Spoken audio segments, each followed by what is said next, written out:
Try to guess the price of this house. It is a completely uninhabitable one-bedroom shack that was destroyed in a fire a year before it went up for sale.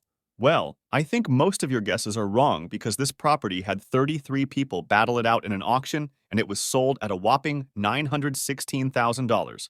Why, you ask? Because it is located here, inner West Sydney. So what the heck happened? How did houses become so expensive in Australia? Australia has always had unique challenges with housing and infrastructure because of their unique geography.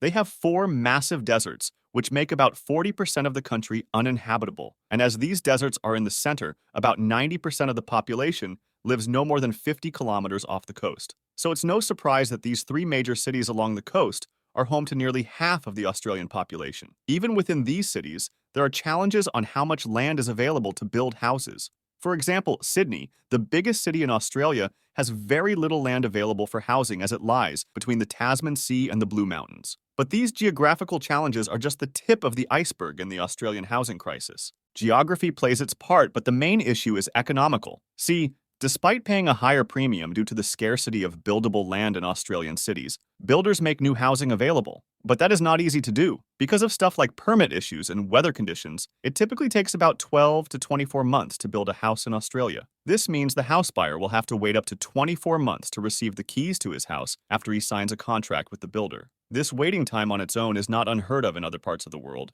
but the time from signing the contract to getting the keys is vital. If you look at every year from 2019 till date, a lot has happened in a 12 to 24 month period. Everything from lockdowns to people losing jobs to market crashes and recoveries. And all of that affects that 2-year contract. It impacted the builders by delayed schedules due to the lockdown and supply chain issues, which led to a significant increase in the cost of material and labor, along with an increase in the interest rate on any debt they had. So imagine being a builder who now has to pay all these extra costs, which are not in your control, and take massive losses because the contract was signed over a year ago for a set price.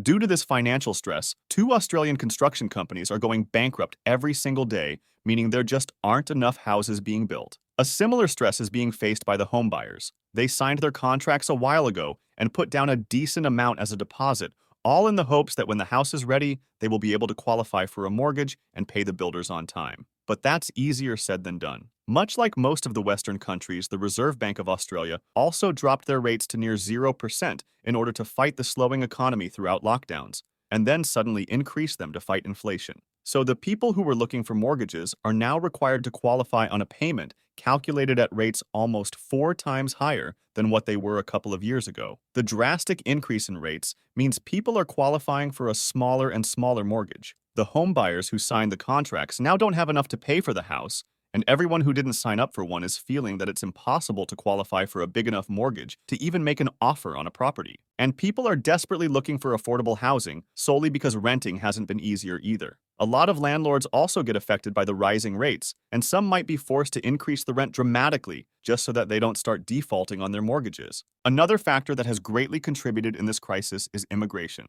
Australia has largely benefited from immigration in the last century or so. Immigration policies are set to run as usual, aimed at providing a talented workforce to Australia. But the problem is all these people also need housing, which only makes a very competitive rental market even worse. Australia is seeing a record high level of immigration recently, with over 500,000 people moving to Australia in 2023, which is a nearly 2% increase to the country's population just by immigration. Young people and low-income earners are taking the biggest hit in this crisis, and because people immigrate to start a new life, a lot of them fall into that group and are struggling as well. And yes, I think crisis is the correct word for this situation because despite housing being a necessity rather than a want, it has now become a luxury for Australians. Due to all the geographical, economic, and financial challenges, it has all come down to a public auction where the seller has all the power. House sellers are sitting on a pile of gold and are willing to let the select few who can afford to pay crazy prices bid for their houses. So the buyers end up getting a pile of junk for $1 million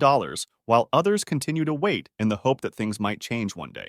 I would love to hear your thoughts on this crazy situation in Australia. If you enjoyed the video, then please like and subscribe. Thanks for watching.